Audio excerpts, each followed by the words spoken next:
Para um estudo exato, é preciso uma linguagem exata. Mas a linguagem cotidiana que usamos, a fim de expressar o que conhecemos e compreendemos, e de escrever livros não basta, nem mesmo para uma pequena parcela disso. Um discurso impreciso não pode servir a um conhecimento exato. As palavras são muito vagas, nebulosas e indefinidas, e o significado que atribuímos a elas é arbitrário e variável demais. Elas não podem ter nenhum significado constante. Mas não temos maneira de indicar o significado e a nuance específicos atribuídos a cada palavra, ou seja, a relação com que as palavras são utilizadas por nós. E não temos essa meta. Queremos estabelecer invariavelmente nosso significado pessoal a uma palavra, usando-a sempre neste sentido, o que, por óbvio, é impossível, pois a mesma palavra, usada em momentos diferentes e de maneiras variadas, tem significados diferentes. O uso errôneo de palavras e as qualidades das palavras em si tornaram-nas instrumentos inconfiáveis para um discurso e um conhecimento exatos, para não falar do fato de não termos nem palavras nem expressões para muitos conceitos acessíveis à razão humana. Só a linguagem dos números pode servir para expressões exatas, mas essa linguagem é aplicada apenas para designar e comparar quantidades. No entanto, as coisas não diferem apenas em tamanho, e sua definição do ponto de vista quantitativo não é suficiente para conhecê-las e analisá-las com exatidão. Não sabemos aplicar a linguagem dos números a atributos, e bem designar numericamente qualidades com relação a alguma constante. Se isso pudesse ser feito, poderíamos nos expressar com uma linguagem exata. Todavia, precisamos aproximar nosso pensamento de uma designação precisa e matemática das coisas, e dos eventos e descobrir a possibilidade de nos compreendermos e aos demais. Se tomarmos qualquer das palavras mais usadas e tentarmos entender seus diversos significados, de acordo com quem as usa e como as usa, veremos por que não temos o poder de expressar nossos pensamentos com exatidão, e por que tudo o que pensamos e dizemos é tão instável e contraditório. Além de haver diversos sentidos para cada palavra, essa confusão e essa contradição são causadas pelo fato de nunca definirmos para nós mesmos o sentido preciso com que usamos uma palavra em especial. E ainda nos perguntamos por que os outros não entendem algo que é tão claro para nós. Se, por exemplo, a palavra mundo for dita na companhia de 10 pessoas, cada uma a entenderá à sua maneira. Se soubéssemos captar e escrever nossos próprios pensamentos, veríamos que não temos ideias conectadas com a palavra mundo, mas que apenas um termo bem conhecido e um som familiar foram emitidos, cuja importância supomos conhecer. É como se cada um de nós ouvisse a palavra e dissesse para si mesmo: "Ah, o mundo! Sei o que é isso." Na verdade, não sabemos, mas a palavra é familiar e, por isso, não nos ocorre questioná-la, apenas a aceitamos. Só nos lembramos de fazer perguntas sobre palavras novas, as quais não identificamos, e aí costumamos substituir uma palavra conhecida pela desconhecida. Damos a isso o nome de compreensão. Mas, se nos perguntarmos o que entendemos pela palavra mundo, ficaremos perplexos diante de tal questão. Normalmente, quando ouvimos ou usamos essa palavra em uma conversa, não pensamos no que ela significa, decidindo de uma vez por todas que sabemos e que todos sabem. Agora, pela primeira vez, vemos que não sabemos e que nunca pensamos nisso, mas não conseguiremos e não saberemos ficar com a ideia de nossa ignorância. Não temos uma capacidade de observação adequada e não somos sinceros o suficiente com nós mesmos. Vamos nos recuperar em breve, ou seja, não tardaremos a nos enganar. E vamos nos lembrar de uma definição para a palavra mundo, ou compor rapidamente uma definição para ela, com base em alguma fonte familiar, ou tomar emprestada a primeira definição que alguém apresentar e que entrar na nossa cabeça. Depois vamos expressá-la como sendo nossa própria compreensão, embora nunca tenhamos pensado de fato nessa palavra, nem saibamos o que pensamos dela. Porém, se a questão for tratada de maneira correta, poderemos estabelecer com razoável precisão o que entendemos com essa palavra. E com a compreensão certa, a definição incluiria em si mesma todas as visões acerca do mundo e todas as abordagens diante da questão. Assim, tendo concordado com tal definição, seríamos capazes de conversar com outras pessoas sobre o mundo. De fato, só quando partimos de tal definição é que podemos nos entender. Isso se dá porque, na verdade, vivemos em um e ao mesmo tempo em 6 mundos, assim como vivemos em determinado andar de determinado prédio, na rua, na cidade, no estado e no continente tal e tal. Se falarmos do lugar onde moramos, sem fazer referência ao prédio, à cidade ou à região do mundo, certamente não seremos compreendidos, mas sempre falamos dessa maneira sobre coisas que não têm importância prática. Com uma única palavra, designamos prontamente uma série de conceitos que lhe estão relacionados, assim como uma parte desprezível relaciona-se com um todo imenso.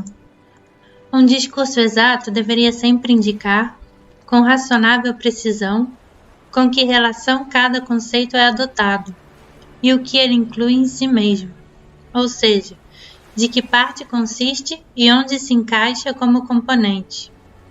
Isso é inteligível e irrefutável, mas infelizmente nunca acontece, mesmo que seja pelo fato de que, em geral, não conhecemos e não temos como descobrir as partes e as relações do conceito apresentado. Um princípio importante deste ensinamento é deixar clara a relatividade de cada conceito, não no sentido abstrato de que tudo no mundo é relativo, mas indicando exatamente no que e como ele se relaciona com o resto.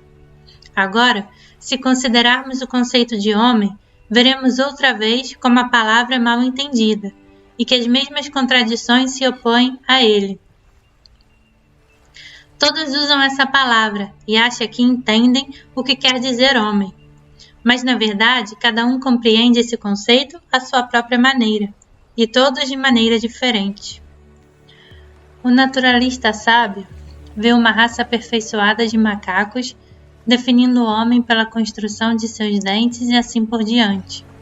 O religioso, que acredita em Deus e em uma vida futura, vê no homem sua alma imortal, confinada a um envelope terrestre perecível, cercado por tentações que o levam a perigos. O economista considera o homem uma entidade produtiva e consumidora, e assim por diante. Todas essas visões parecem totalmente opostas entre si, contradizendo-se e sem pontos de contato. Ademais, a questão se complica pelo fato de vermos muitas diferenças entre as pessoas, tão grandes e tão nitidamente definidas que, em geral, parece estranho usar um único termo, homem, para referir-se a todos esses seres diferentes. E se, diante de tudo isso, perguntarmos o que é o homem? Veremos que não podemos responder essa questão. Nós não sabemos. As definições não são suficientes, seja em termos anatômicos, fisiológicos, psicológicos ou econômicos, pois relacionam-se igualmente com todos os aspectos sem permitir a distinção por meio de diferenças visíveis. Apesar de nosso depósito de informações bastar para determinarmos o que é homem, não sabemos como tratar a questão de forma simples. Nós mesmos complicamos e confundimos a questão. Para este ensinamento, define-se homem como ser que pode fazer, ou seja, agir conscientemente segundo sua própria vontade. Não podemos encontrar uma definição mais completa. Os animais diferem das plantas pelo poder da locomoção. Embora um molusco preso a uma rocha e certas algas marinhas capazes de se mover contra a corrente pareçam violar esse princípio, Mesmo assim, a lei é verídica. Uma planta não caça comida, não evita uma colisão, nem se esconde de seu perseguidor. O homem difere do animal pela capacidade de agir com consciência, pela capacidade de fazer. Não podemos negar isso, e vemos que essa definição satisfaz todos os requisitos. Permite-nos isolar o homem de outros seres, que não têm poder de agir conscientemente, e ao mesmo tempo diferenciar uma pessoa de acordo com o grau de consciência em sua ação. Sem exagero, podemos dizer que todas as diferenças que nos destacam de outras pessoas podem ser reduzidas a diferenças na consciência de suas ações. Elas parecem variar muito porque as ações de algumas delas são, segundo nossa opinião, profundamente conscientes, enquanto as ações de outras são tão inconscientes que parecem até superar a inconsciência das pedras, as quais, pelo menos, reagem de modo correto a fenômenos exteriores. A questão é complicada, porque, de modo geral, a mesma pessoa nos mostra, ao lado do que parecem ser atos de vontade inteiramente conscientes, outras reações bem inconscientes, animais ou mecânicas. Por isso o homem nos parece ser extraordinariamente complicado. Este ensinamento nega essa complicação e põe-nos diante de um paradoxo difícil. O homem é aquele que pode fazer, mas, entre as pessoas comuns, bem como entre as consideradas extraordinárias, não há ninguém que possa fazer. Na vida pessoal, familiar e social, na política, na ciência, na arte, na filosofia e na religião, tudo, do começo ao fim, está feito. Ninguém pode fazer nada. Se duas pessoas, ao começarem uma conversa sobre o homem, concordarem em chamá-lo de um ser capaz de ação, de fazer, elas irão se entender. Deixaremos bem claro o que significa fazer, algo que requer um elevado grau de existência e de conhecimento. Em geral, nem sequer compreendemos o que significa fazer, pois em nosso próprio caso e no dos que nos rodeiam, tudo está sempre feito e tem sido sempre feito. A pessoa que dorme não pode fazer. Com ela, tudo é feito no sono. Aqui, o sono é entendido não no sentido literal do sono orgânico, mas no sentido de um estado de existência associativa. Antes de tudo, precisamos despertar. Tendo despertado, veremos que, tal como somos, não podemos fazer. Então, teremos de morrer voluntariamente e renascer. Renascidos, deveremos crescer e aprender. Depois de termos crescido e aprendido, seremos capazes de fazer. A ideia de que o homem não pode fazer e de que tudo está feito nele coincide com a ciência positivista. De acordo com essa visão, o homem é um mecanismo complicado que se desenvolveu por meio da evolução, a partir do organismo mais simples, e é capaz de reagir de maneira complexa a impressões externas.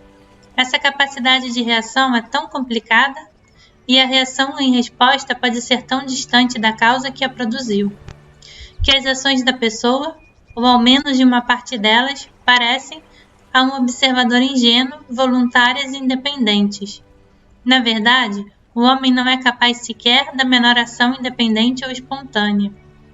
Todo, ele nada é, senão o resultado de influências externas. O homem é um processo, uma estação transmissora de forças.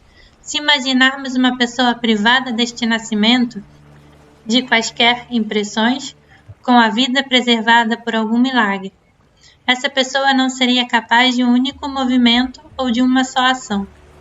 Na verdade, essa pessoa não poderia viver, pois não poderia nem respirar nem comer. A vida é uma série complicada de ações: respiração, alimentação, troca de matérias, crescimento de células e tecidos, reflexos, impulsos nervosos e assim por diante. Em uma pessoa sem impressões externas, nada disso seria possível. E, é evidente, ela não conseguiria realizar ações consideradas voluntárias e conscientes. Logo, Do ponto de vista positivista, o homem só difere dos animais pela maior complexidade de suas reações diante de impressões externas, e por um intervalo maior entre impressão e reação.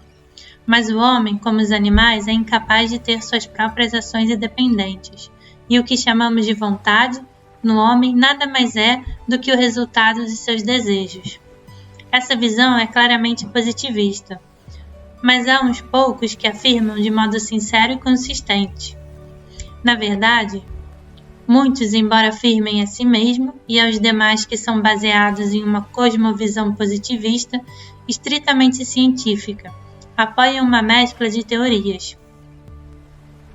Aceitamos a visão positivista das coisas só até certo ponto, até ela começar a ficar muito austera, oferecendo pouco consolo. Por um lado, admitimos que todos os processos físicos e biológicos dos homens são meros reflexos, mas ao mesmo tempo presumimos certa consciência independente, certo princípio espiritual, o livre-arbítrio. Segundo o ponto de vista desse ensinamento, a vontade é uma combinação específica, derivada de qualidades especialmente desenvolvidas e existentes em uma pessoa capaz de fazer. É sinal de um nível bem elevado de existência, em comparação com a existência de uma pessoa comum. Apenas os que são desse modo podem fazer, os demais são meros autômatos, acionados por forças externas. Somos como uma simples máquina ou um brinquedo mecânico, os quais só funcionam enquanto a corda que lhe vai dentro se desenrola, sem serem capazes de acrescentar qualquer coisa à sua força. Há grandes possibilidades no homem, bem maiores do que a ciência positivista aceita, mas, do modo como somos agora, não podemos alegar o direito a sermos entidades dotadas de independência e de vontade.